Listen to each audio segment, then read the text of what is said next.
So welcome, ladies. Hello, Mariah and Amy. I am Dr. Kari Schaefer, and I have been in the practice of medicine for 20 years. And as I have matured, so has my client base. I focus primarily on women's health, although I do have some men in my practice. And as I was going through the perimenopausal, menopausal change myself, I became aware of a real problem that we have. And that problem is, there we go.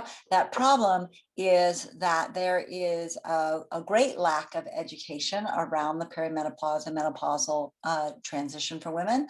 And the overall viewpoint of it is in a state I consider in our culture that is really devastating to women.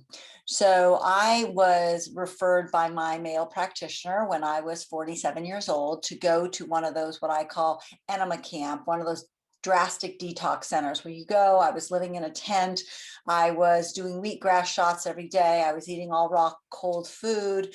I was swimming in a lake. I was sweating. I was exercising. And by the end of it, I was a mess. And I got thrown into a pretty severe perimenopausal syndrome where I developed things I didn't even know in all my years of training had anything to do with perimenopause. I developed fear of flying, anxiety I'd never had, claustrophobia I had never had, and of course, then the other normal stuff that we hear about, the difficulty sleeping and all of that. So it was in my journey to try to figure out what was going on with my body that I realized that I was in perimenopause, and that was part of what was driving this severe imbalance that I had.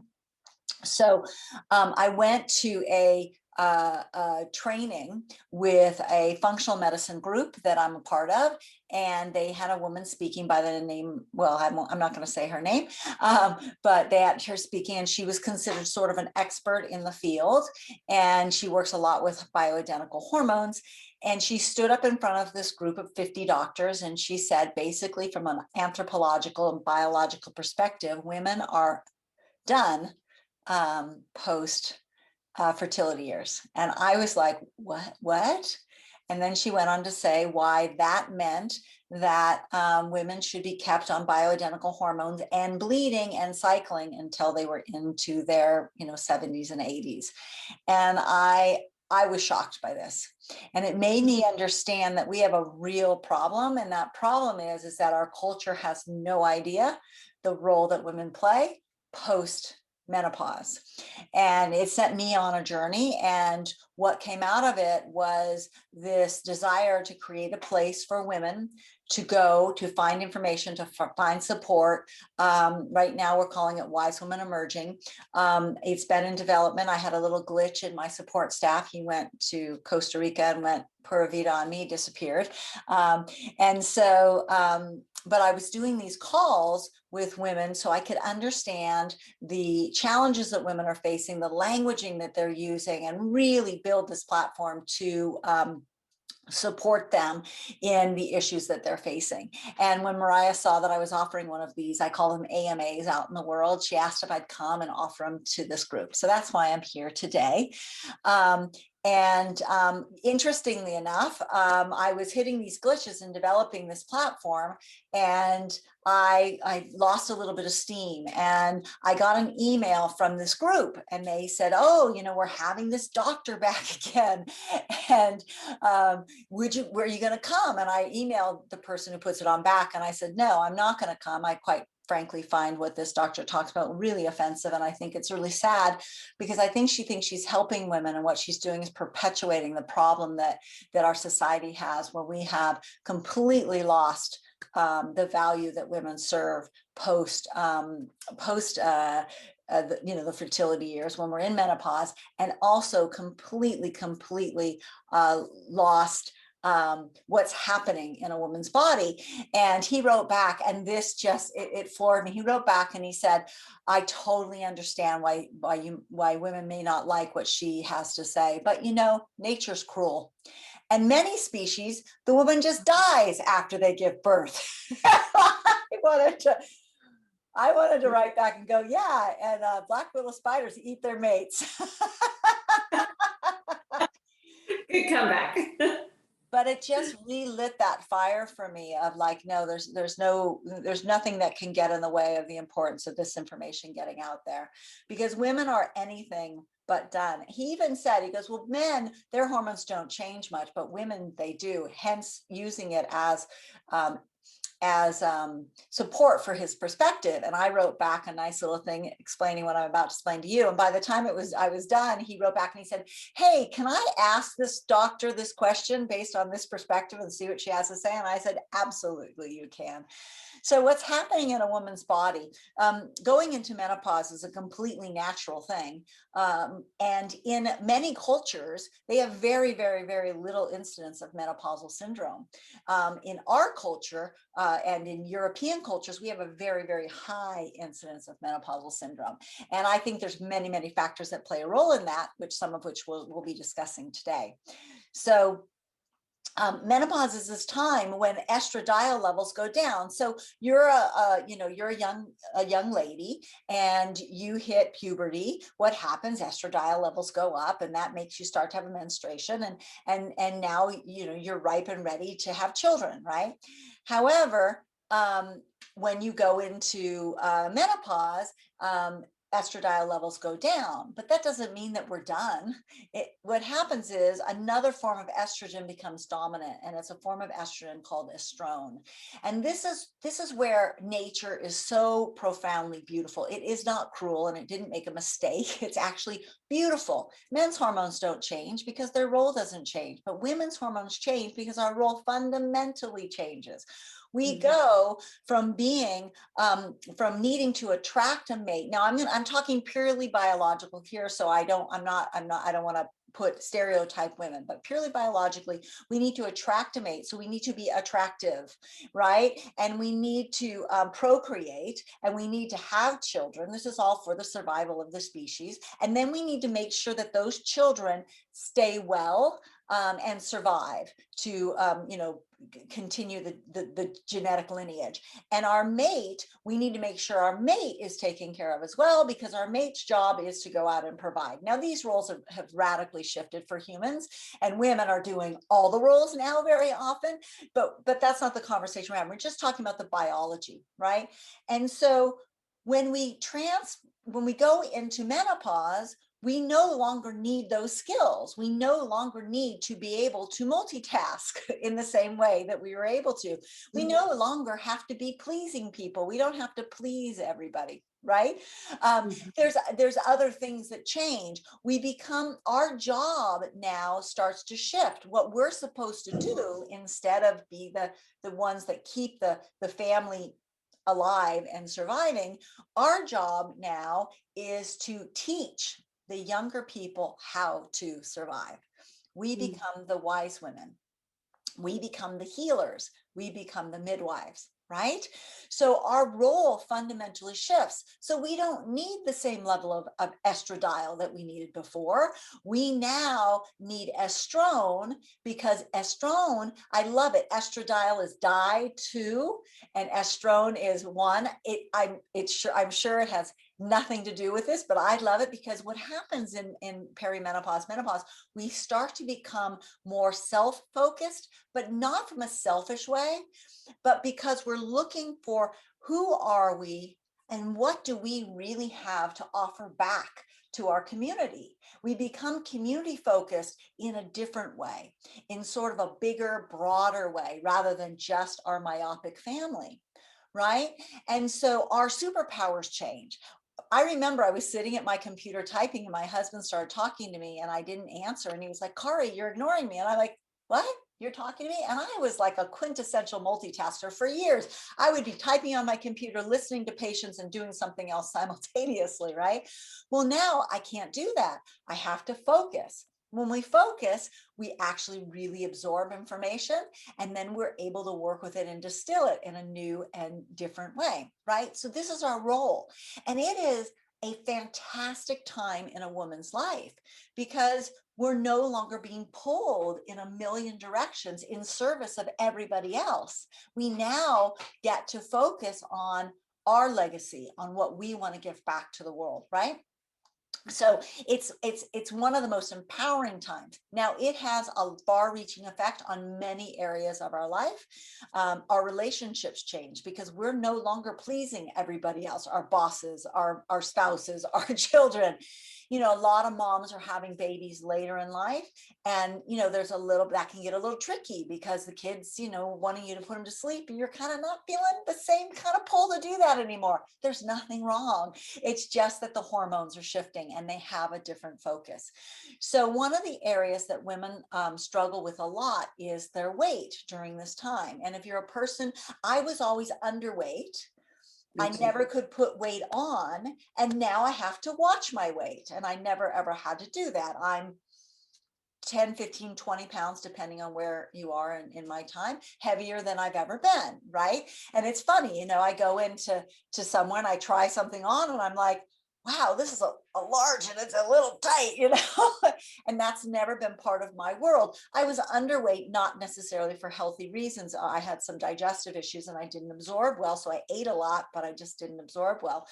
So I'm not saying that that was the optimal thing, but I am experiencing that weight change myself. So I really have learned firsthand the factors that contribute to it beyond my medical knowledge, right? Going from somebody who never had to watch weight to now I have to be conscious about it. So when so that change from estradiol to estrone is very, very dependent on the adrenal glands. And the reason that I think in the West, we have so much more perimenopausal syndrome. Perimenopausal syndrome means when you're not feeling great and you're going through perimenopause, is because we run and function off of so much more stress. So in this country, the idea of like long extended vacations like doesn't exist, right? We live in very imbalanced ways. Our diet is really imbalanced. Our blood sugar, the way we regulate our blood sugar, is very, very imbalanced. All of these, this prolonged stress on the system leads to a weakness in that system. And so when that system's job now is to start making something called androstenedione, which is a hormone that gets converted into estrone in fat, the body is not able to do it very well, right? So we get deficient in estrogen, or we get estrogen dominant relationship or to progesterone. It throws everything off, and then we experience imbalances in our body. So the first thing I have to tell you, and women never like to hear this, but it's natural to put on about 5 pounds in this transition period. The body can start to balance that back out, but in the beginning phases, particularly when the body's learning how to do this and, you know, changing over the guard, so to speak, it absolutely, you will tend to put on weight, and particularly in that tummy area, right? Because the body's using that fat to make estrone. If you're a thin person and you don't have a lot of body fat, you may even tend to put on a little bit more than that, but it shouldn't be out of control. And if it's out of control, then there's other factors going on. So many of the factors in perimenopause that existed in pre-perimenopause that cause weight challenges, they just get exacerbated, and it's kind of like the body's ability to navigate things. we don't get to, like, I remember I was putting on weight once because I was putting a little honey in my tea. Like, there's not a lot of room for messing around during this transition time, right? So let's go through the things that the body that affect weight in the body, and all of these things play a role during this time. And if they're imbalanced, they're going to play an even greater role, right? So that stress piece, one of the things that's a major thing that I see, we all know about calories in and calories out, right? In other words, the idea in weight balance was, well, only eat as much as you use. And that's true to an extent, but there's usually many more factors. But there's another piece to this that many women don't know that I think is important for you to, ladies, to know, which is that it's calories in a given moment. So I was at a gathering of women. They were probably mostly perimenopausal. This one woman came in and, she was carrying more weight than was probably healthy for her body. And she sat down and she said, well, I didn't eat all day, so I can go for it. And I watched her grab the sticky bun and the thing, and she ate way more calories than her body needed in the moment. Anytime our blood sugar goes above what our body needs in the moment, our body makes fat. So that poor woman starved herself all day. It's going to eat that one meal and she's going to wake up fatter the next day. And during the day, her body's going to be breaking down muscle tissue in order to keep itself going. So you're going to become less muscle and more fat, throughout the day. So blood sugar regulation is huge during this time. Why? Because every time our body, two reasons, every time our body doesn't have enough glucose, we're in a low, it releases cortisol, a stress hormone. That stress hormone makes us not be hungry, A, and B, causes us to put on belly fat, right? And it taxes those adrenals, which are supposed to be busy making androstenedione. So in the world of the adrenals, which manage stress in our body, our adrenals don't care about our hormones as much as they care about us surviving in the immediate moment. So something like not enough glucose to the brain is an emergency. The body is going to forget everything else, and it's going to put its resources to getting glucose to the brain. So things like your immune system aren't going to be tended to, which is really pretty important right now, right? Things like our hormones, not going to be tended to. Right? So blood sugar regulation plays a really important role because it helps keep the body out of that stress response. And with women, I see this as a primary cause of adrenal fatigue. We're intermittent fasting, not one of my favorites. If you want to know why, go to my YouTube channel and you can watch my video on intermittent fasting. I think Mariah might have posted that one on the network too.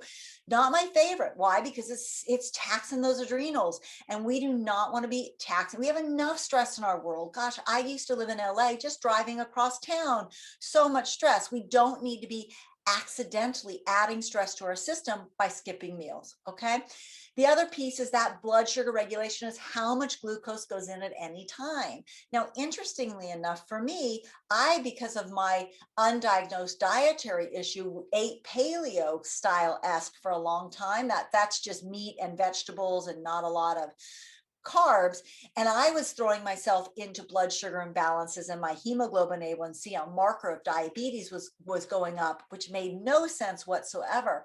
It was because I didn't have enough glucose and I was putting my body into these adrenal ups and downs. So eating in a balanced way, we have just enough glucose, just enough protein, just enough fats in a meal, really helps us to not gain weight. Because remember, if we're getting glucose spikes, then we are storing fat.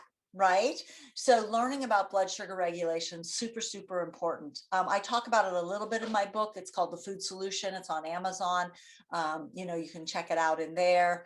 But that's an important piece to not gaining weight during this time, keeping those adrenals out of stress by not skipping meals and not eating too much glucose in a meal so the body doesn't store fat. It's not fat that makes fat. It's excess glucose that makes fat. Okay.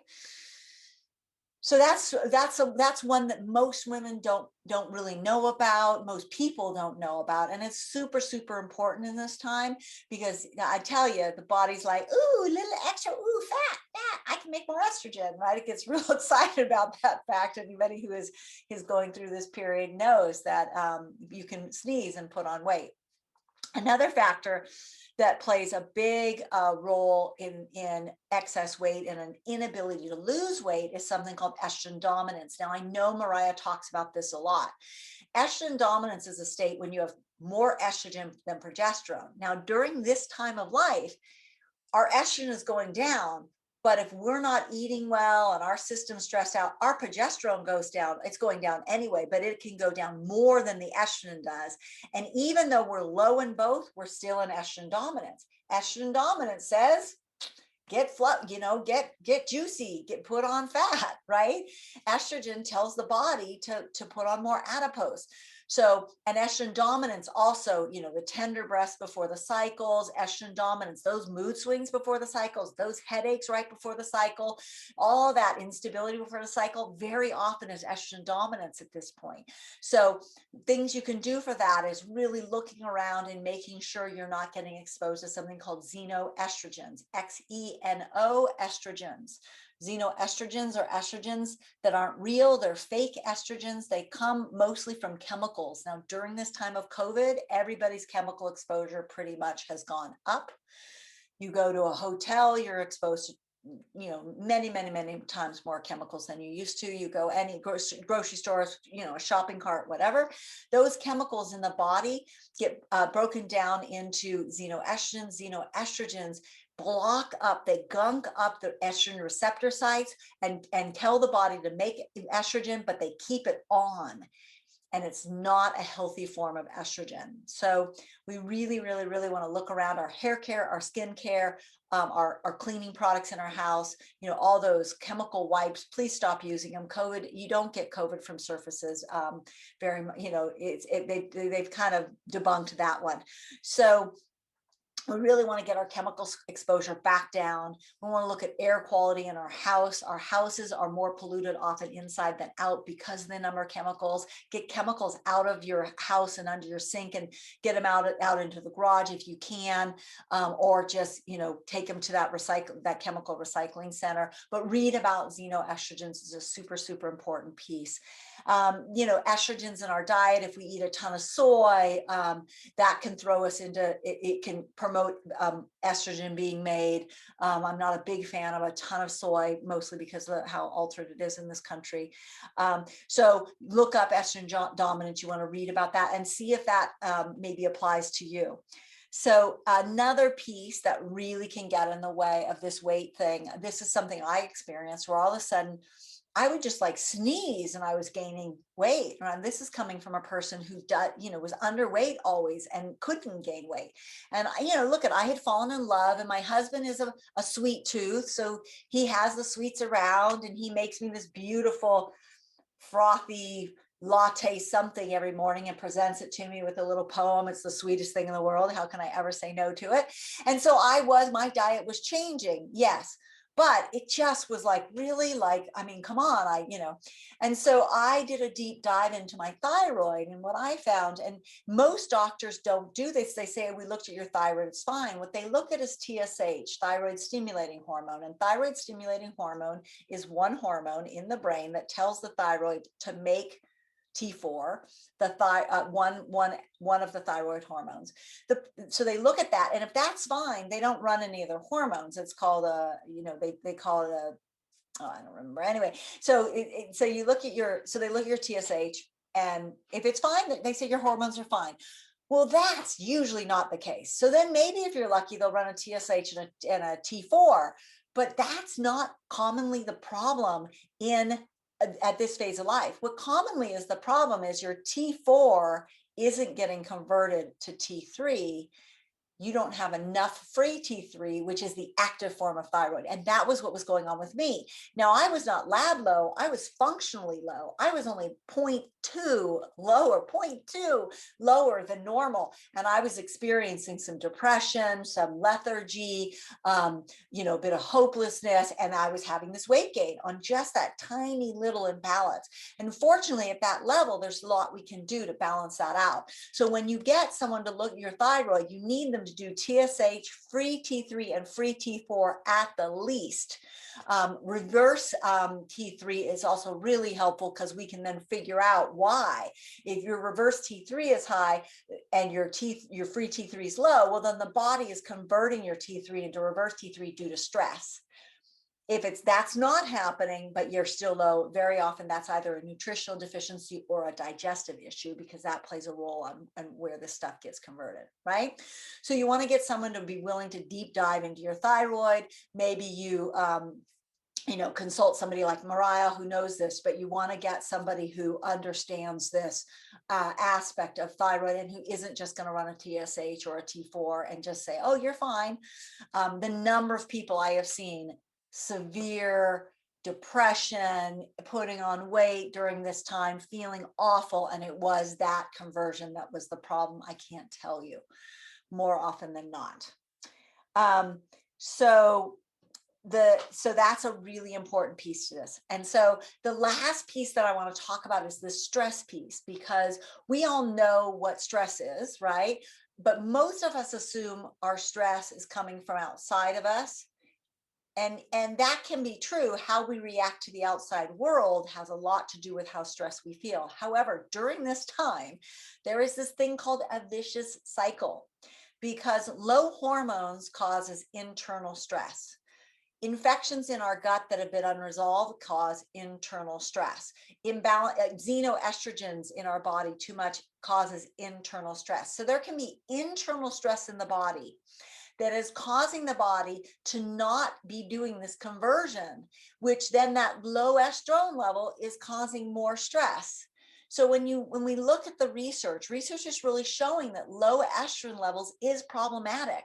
I used to be really anti-bioidentical hormones, and until I went through it and experienced it myself, I changed my tune, but I'm not promoting them as the only solution, because bioidentical hormones is like putting a Band-Aid on a festering wound without actually dealing with what's going on with the wound, right?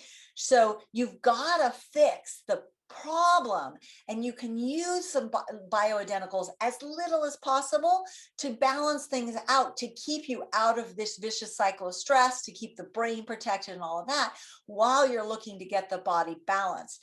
But to just take bioidentical hormones and not correct that underlying imbalance really, really is a disservice, because that underlying stressor will continue to rapidly age the body, will continue to break down systems. Say it's a digestive issue and you're not absorbing well and you're not converting your T3, you don't deal with that, you're heading towards osteoporosis, because you're also not going to be absorbing your minerals, right? So my viewpoint with women is do everything to balance yourself out. If you're having acute symptoms and that's contributing to this stress cycle, then maybe a little bit of bioidentical to get yourself balanced out is indicated. But then you want to come back in with supporting and fixing the underlying causes, right? Bioidentical hormones, much safer than synthetics. I don't think anybody should ever take synthetic hormones. That's my viewpoint, unless there's some outrageous medical reason that I'm not thinking of. But they do still have, some potential side effects. So we want to use them sparingly. We want to use them. Hello, Mariah. We want to use them. But we want to use them in conjunction with really balancing out this body. So I'm glad, Amy, that you're going to work with Mariah and she's going to help get you put in tip-top shape. Yay, she's awesome. We love her. And then so the last piece, so remember that it can be internal stressors, right? Not just external, that are driving this stress pattern. Okay. And so then the last thing that I want to drop in here is that our body does tend to need less calories. So we will probably have to adjust our diet to just not eat as big of quantities, because we're generally more sedentary now, particularly with COVID. So we don't need as high of a calorie diet. So you may have to look at adjusting your calories down. Now, I'm not talking, look at if you're gaining weight and you're eating 1,000 calories a day, there's something else going on. I'm not talking about that, but you may have to adjust the quantities that you're used to eating, in general during this time. Just taking a look at it and saying like, well, do I really need this much? One of the things that really helps helps is smaller bowls. I mean, if you think in Asia, a bowl of rice, you know, it's this big, right? It's a beautiful quantity. It's not what we do. So smaller bowls, smaller plates. So we feel like we're getting a full meal, but we're just not eating the quantities that they serve us here in the United States. If you're going out to dinner, ask for a to-go container from the beginning, split that meal, you know, put half of it aside and then eat that smaller portion. So just remembering that we don't need as much. And then there's a balance. You know, I have women that come in and they're like, but I don't want to not do blah, blah, blah. And I'm like, that's fine. But just know if you want to do blah, blah, blah, unless you really increase your activity, your body's going to settle into this weight, right? Most cases, whatever the imbalance is in a woman's body that I find, in most cases, it has come from some sort of lifestyle choice. It comes back to that. And so learning about the lifestyle choices that have led to where you are and learning how to balance them out is super, super, super important during this time. So I'm going to go ahead and open it up to any questions. If either of you have any questions, please feel free to unmute and ask them, and we'll get those answered. Great. This is really good information. I kind of relate to all of it. And it seemed like in some aspects, we've had kind of the same journey. I have always been underweight my whole entire life. I mean, I didn't even hit 100 pounds till I was pregnant with my first kid. Wow. Of course, now it's the opposite. I look at something and I feel like I'm gaining weight, and it's, you know, mostly all in the midsection. Right. Of course, during, let's see, how old was I? Maybe early 40s, I did get diagnosed with celiac.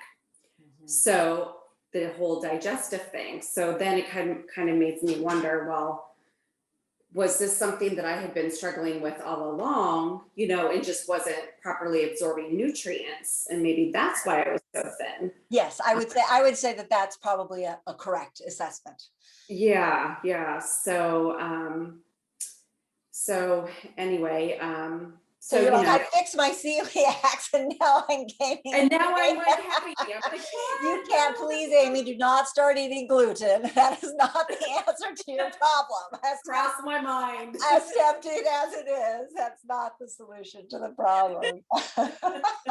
That's so funny. Yeah. But also I have been told for years my thyroid is fine, but it's borderline. Mm-hmm. So now I'm like super curious. Yeah. As well. So I'm anxious. So if you're borderline from a regular MD, then you're probably functionally low. So let me explain to you the difference. So in a regular labs, they take what's called a bell curve. So they take the labs of everybody that gets blood drawn or whatever the lab is, and they look at that median section. They consider that normal. Well, most people who get blood drawn or whatever the lab are sick. Right? So they're comparing you to sick people. And what functional labs do is they take healthy people and they see where healthy people fall. In most cases, those numbers are tighter. In some cases, like cholesterol, we broaden them. But so from a functional perspective, you're probably out if you're on the bottom end of a lab normal, right? And so that's something that Mariah will be looking at with you, I'm sure. I don't know what you guys are doing together, but I hope you're doing it. Are you doing physical, Mariah?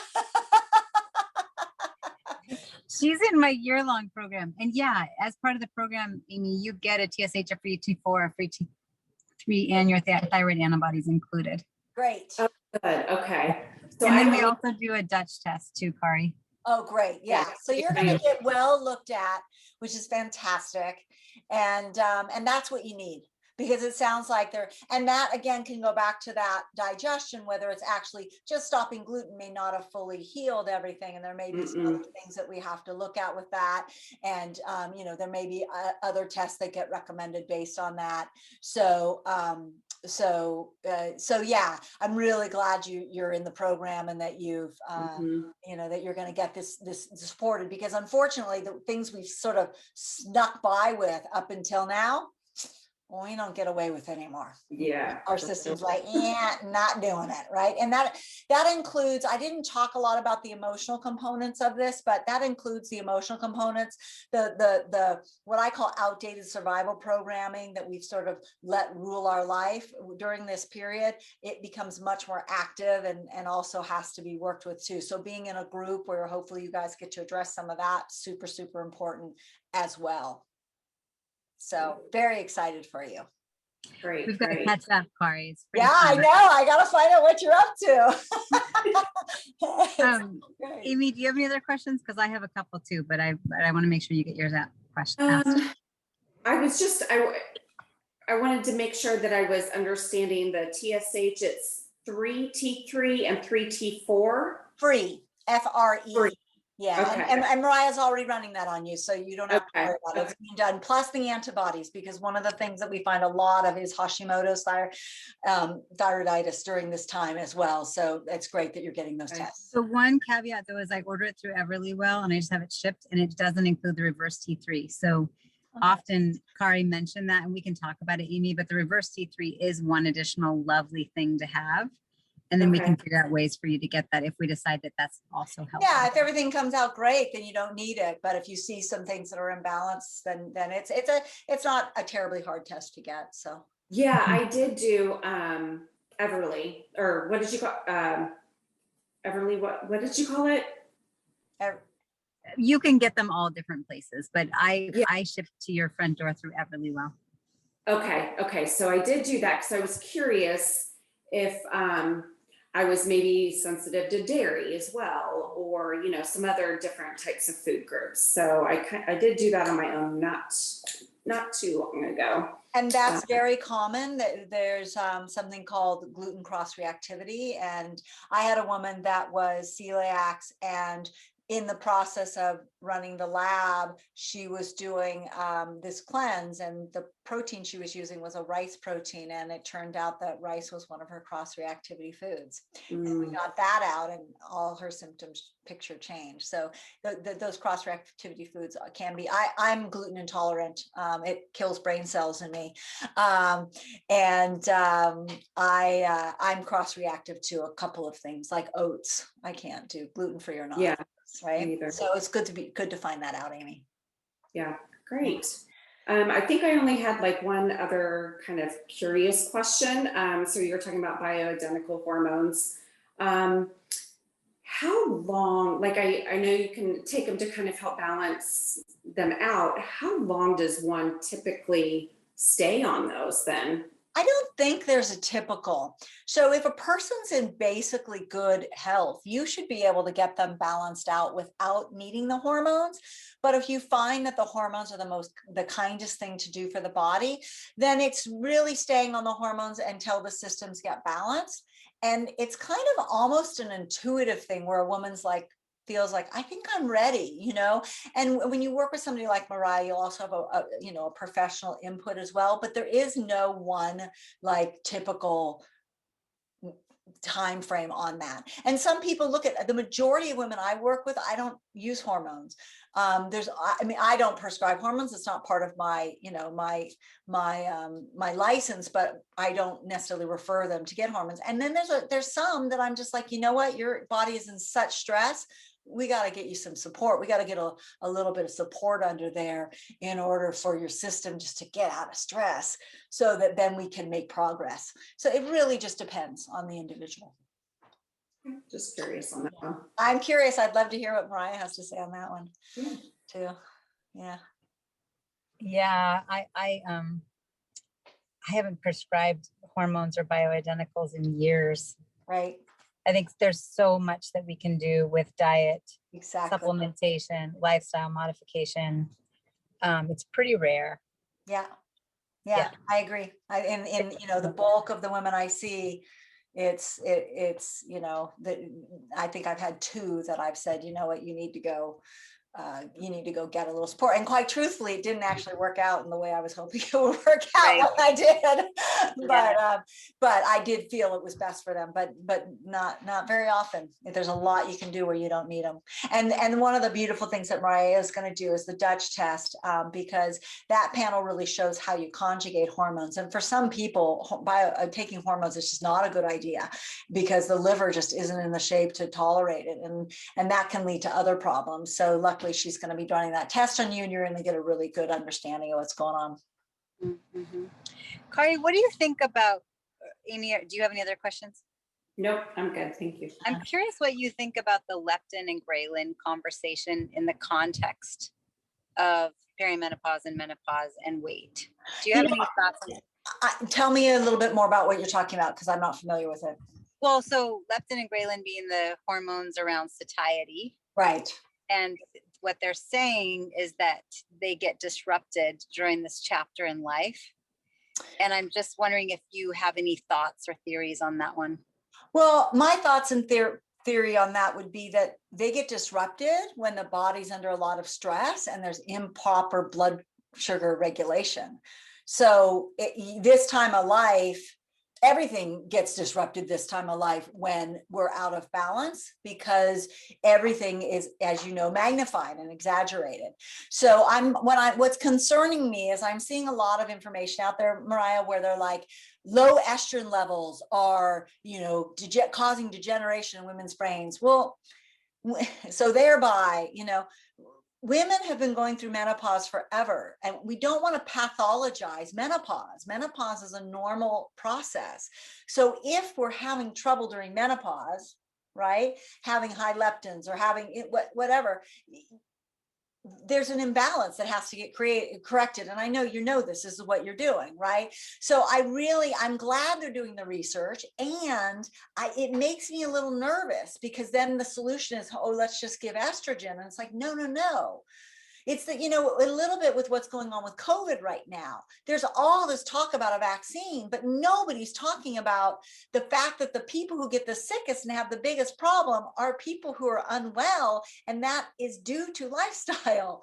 And so we're just skipping that. So I get a little nervous when we talk about, well, it happens and this research shows this, because we're going to just think that, oh, this is it's a result of. No, women have been going through menopause and not gaining weight and not overeating for thousands and thousands and thousands and thousands and thousands and thousands of years, people. It's a result of. And so as you do, I go back to the result of, and I go back to what do we need to balance out that our lifestyle choices in our environment have created, right? Yeah, totally. I hadn't heard that they were saying that anyway. So yeah, I was just listening to a webinar. I need to finish listening to it, but it just, like, from the gut health perspective, saying that if the majority of ghrelin is coming from the gut, right, and it's being influenced during that chapter of life, and they're using that to say, well, a woman is losing her ability to hear the triggers that she's had enough and she's full. And so then that's impacting the amount of carbohydrates that are being craved and the ability to be able to say, oh, I'm full, I'm going to stop eating now. It's anyway. Well, so I totally agree that made me, that factor is probably going on. And we still go back to what's driving that process in the first place. It's not just, it's like what's going on in the gut. Right. And the blood sugar management. You go back to foundational gut and blood sugar management. Yeah. The imbalance has been there during this time when estrogen, as I said, when the estrogen, progesterone, testosterone drop, we go into, we notice it more, like it becomes bigger, right? Yep. Totally agree with that. But it doesn't mean that, oh, it's just menopause. And no, it means that we've been imbalanced, we are imbalanced, and we got to correct the imbalances. Yeah. So my other question, and I really respect your opinion. It's one of the reasons why I bring you in to be on the red tent and try to promote what it is that you do. And I just really appreciate your approach and everything you were saying. I'm like, yep, I agree. Yes. Yep, I agree. Yep, I agree. I feel totally free to speak in this venue, because I know you and I are really aligned. Yes. the place where I don't feel like I have clarity on my opinion is the conversation around iodine Okay. and thyroid. I feel like when I go back to the experts that I believe in and follow, one will say, part of the reason we have so much thyroid dyscrasias is because everybody's low in iodine and we all need to find quality sources. Eat your CMOS, get your extra iodine in. And then other experts who I really trust and respect say, part of the problem is we're all overloaded in iodine and we have too much. I'm wondering if you have any thought. Do you suggest supplemental iodine for the women that you see that have, say, subclinical hypothyroidism? So if they have clinical hypothyroidism and they are testing that they're low, like they're low in minerals in general, then I will definitely test them for iodine. But this is where the confusion comes in, because when somebody has Hashimoto's, if you go right into giving them iodine, you run the risk of aggravating the Hashimoto's. But what's happened in that world is so there's a group of people that's like no iodine ever with Hashimoto's, and that's not necessarily the case. It's just not the first place that you go to. You get the body balanced out, get the antibodies down, you get all the triggers out, and then eventually you come in with a little bit of natural source iodine support. Unless people are taking iodine, I don't think we've got an overdose of iodine happening. I don't see an overdose of any mineral happening, maybe except for sodium, unless people are supplementing with it. So if you've got somebody who's not on any iodine, they're hypothyroid, and they're not Hashimoto's, I would probably be giving them some iodine and some tyrosine, right? Absolutely. Yeah. Yeah. And do you generally, when you recommend it, do you do iodine in supplemental form, or do you have them eat additional seaweed and sea moss and get it? I do a little bit of both, but I work a lot with a whole food nutrition, right? So the iodine source I would be giving them is coming from that. So it's just easier to give them a pill that comes from, seaweed or whatever than it is to say, oh, go eat a bunch of seaweed. And as you know, we have to be careful with seaweed now because of the high radiation levels, because of Fukushima. So these products have been, tested for Right. all of that stuff. So that yeah, it's I will do supplemental. Atlantic. But I am not a super doser of iodine. I never have been. I've never agreed with super dosing in anything. I've always been a light doser. I give the body just what it needs and then really get people on a clean whole food nutrition diet so that the body can get nourished. It was part of my healing, right? The body needs that nourishment. And the supplements are adjunctive. They're not to replace eating, chemically ridden altered products, as I say in my book, or you can figure out what that acronym is. You're just, this. I'm preaching to somebody who knows. Yeah. Cool. Amy, any other questions? Any other questions? Monopolize it. No, I don't think so. This has all been fascinating. Amy, you're kind of lucky you got Mariah and I going back and forth. Absorbing it all. You're getting the master's class. Bonus. I've got another one. I'm wondering if you have any thoughts, Kari. It's so fascinating when women, the weight gain during this chapter tends to be abdominal, breasts, and then sometimes hips and butt. And, I think part of that is as estrogen's going down, the body has a propensity to hold on more fat because it's where the estrogen is stored and blah, blah, blah. Right. The other fascinating thing is what I've been taught is a glass of wine or the equivalent will increase your estrogen by 30%. Interesting. And how fascinating during this chapter, often you hear women having more craving for a glass of wine or an equivalent to wind down in the evening. Right. Yeah. And I feel like it's got to be some propensity for women going, oh, my estrogen's going down, I'm looking for more. I also think it's a propensity of I'm more stressed out, right? Because as estrogen goes down, the body just tenses. I mean, Amy, you may have experienced this for yourself, right? You just feel tighter. And so you want to relax at the end of the evening. You're feeling kind of cranky. I mean, with many women, what I start off with are supplements that just calm them down. And that can take care of so many of their symptoms to just get their body to relax and just, Is there a supplement that can kind of mimic the little light buzz too? Mimic the light buzz too. Well, I don't know what state you're in, and I don't know if I'm allowed to say that. In California, it's legal, but in other states, it may not be. So, quite truthfully, from a blood sugar perspective, not that I'm promoting hard alcohol, but from a blood sugar perspective, there are some hard alcohols that have less sugar than you get with the wines, but you may not get the same pleasure from it. But it's really, to me, looking at like, what are we needing to counterbalance? Like, why are we needing the thing on it? Look at having a glass of wine once in a while. I think everybody should be able to do that. I don't believe in living a life of deprivation. However, if we're needing it every night, or I have never actually seen a person, quite truthfully, who's having 2 glasses of wine a night. And I know that's what the studies say is okay, that wasn't having some taxing on their liver due to that. So it just really, it is hard on the body to have that regular alcohol consumption every night. Now, maybe if you're doing an ounce every night, that might have, a physical benefits to it, because it does cause, it thins the blood a little bit, it does things like that. But, if you're doing it like a medicinal, but on a regular basis, those 2 glasses a night, I've never seen a person who tolerated it without it having a negative effect on their system, particularly during this time. You want to give yourself, you're having night sweats, hot flashes, drink alcohol, eat chocolate at night, and have coffee, and poof, you're flashing and sweating. So that says something, right? It's not that we're making it up. It's usually that it congests the liver, and then usually those are happening 3 o'clock in the morning when that liver is trying to clean itself out. So yeah, that was a good question. Really good question, Mariah. Yeah. So anything else, or should we wrap it up? Where are you, Mariah? I'm parked in the car to go pick up my kids. Oh, beautiful. Well, thank you so much for making it. I really appreciate it. And I will share this to the women who signed up.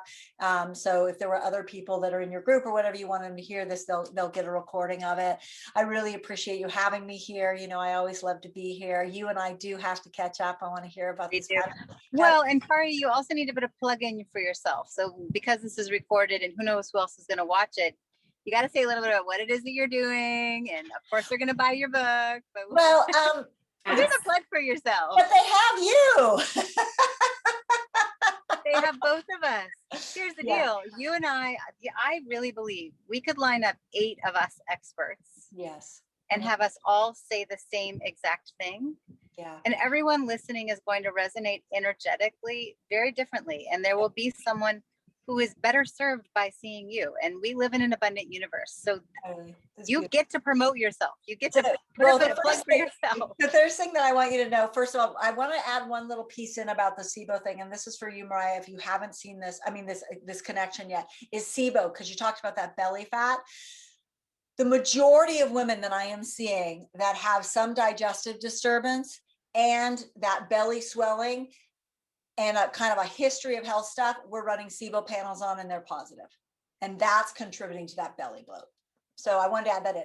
So you will get, when they get the recording, they will get all my information of how they reach me. Don't worry. And I am here if you need support, if, for whatever reason, always happy to. And I will, be letting you guys know about other stuff that are going on with this platform that I am building. Other times I'm going to do these calls, not just for Beyond the Red Tent, but that starting hopefully by the fall, all the kinks will be out of the cogs, and we will be having these once a month. So that is my goal. Okay, bye, Mariah. Amy, thank you for showing up. So nice having you here. Thanks for asking the beautiful questions that you did, and good luck on your journey. All right, thank you. All right, bye-bye.